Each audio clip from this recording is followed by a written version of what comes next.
Well, while Egyptians are heading to the polls this weekend, one U.S. congressman is there helping to make sure the elections are fair. Congressman David Dreier is joining us live now from Cairo. Congressman, great to have you here. Thank you for joining us.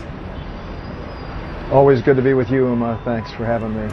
Let's talk for a moment. I know that you were there a month ago to monitor the first round of these elections, and the parliamentary elections there that took place were seen as a positive move, and yet the parliament has been dissolved this week by the courts. Are you concerned about that?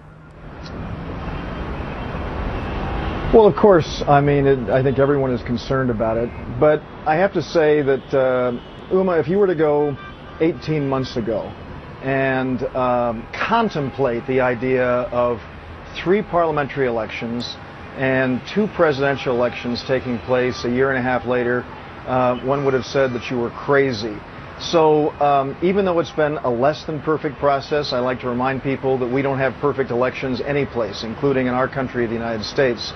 But this is progress. But there are problems. The road to democracy is a difficult one. It took our nation 13 years to go from the Declaration of Independence to the establishment of a government.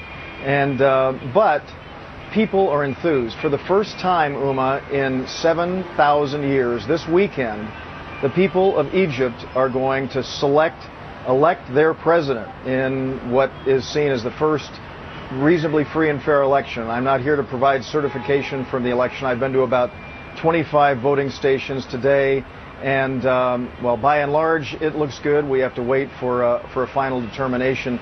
But I do know this: people are excited, people are enthused, people are very emotional about exercising this right. An elder man just said to me a little while ago, he was struggling down the stairs. I asked him what his feeling was, and he said, for the first time, he has a feeling of comfort when it comes to his government, and then he broke into tears. Wow, that's very emotional. Really quickly, Congressman, you know, we've been hearing reports, though, that so far voter turnout has been low, and that many Egyptians are dispirited about the process because they're concerned that the process in and of itself has not been fair.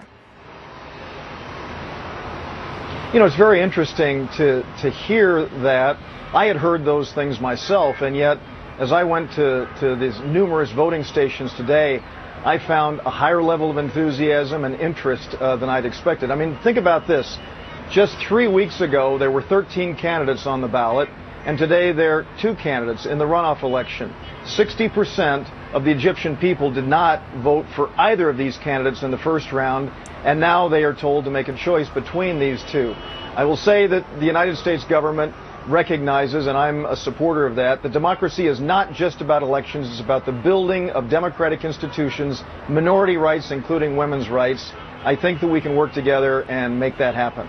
Well, Congressman, we appreciate you being there to keep an eye on what's going on, and I hope you'll report back to us once it's all over and give us an update. Thank you so much for joining us today.